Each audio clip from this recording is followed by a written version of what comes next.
ভক্তবৃন্দ, একজন ভক্ত প্রশ্ন করেছেন, মহাপ্রভু কখন ষড়ভুজ মূর্তি হয়েছিলেন বা কেন হয়েছিলেন, কোন ভক্তের জন্য হয়েছেন? মহাপ্রভু 24 বছর গৃহস্থলীলা করে তারপর যখন মহাপ্রভু জীবের দুর্দশা দেখে তিনি সন্ন্যাস লীলা অবলম্বন করলেন। সন্ন্যাস নিয়ে মহাপ্রভু প্রথমত পুরী ধামে গিয়েছিলেন।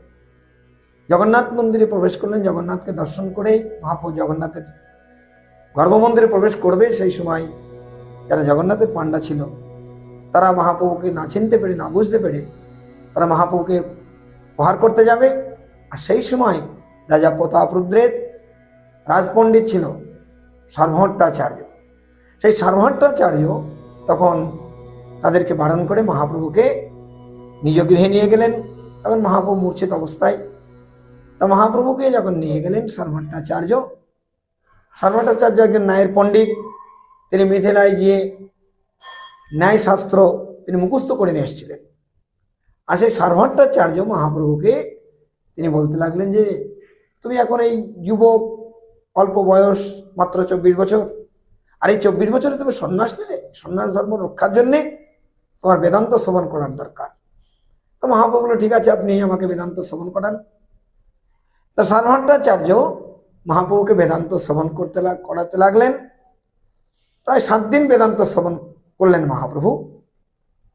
সার্বভট্টাচার্য মহাপ্রভুর একদিন প্রশ্ন করলেন যে, চৈতন্যদেব, আমি যে বেদান্ত পড়ছি, তা তুমি এই বেদান্তর কি অর্থ বুঝতে পারছো বা পাচ্ছ না, সেটা আমাকে বলো।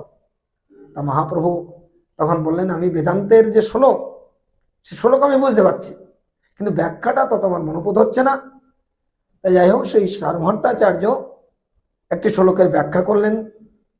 সেই শ্লোকের ব্যাখ্যাতে মহাপ্রভুর মনোবোধ না হয়, মহাপ্রভুকে তখন বলে, তুমি তাহলে এই শ্লোকটির ব্যাখ্যা করো। মহাপ্রভু একটি শ্লোকের যে ন্যায় আত্মার মস্ত মনস্য নিগ্রান্ত, এর একটা শ্লোক আছে।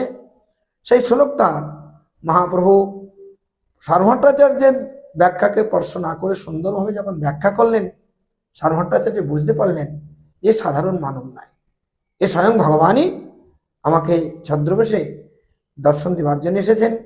দেখতে দেখতে মহাপ্রভু সেই সময় সার্বভট্টাচার্যকে কৃপা করার জন্যে তিনি ষড়ভুজ মূর্তি হয়েছিলেন।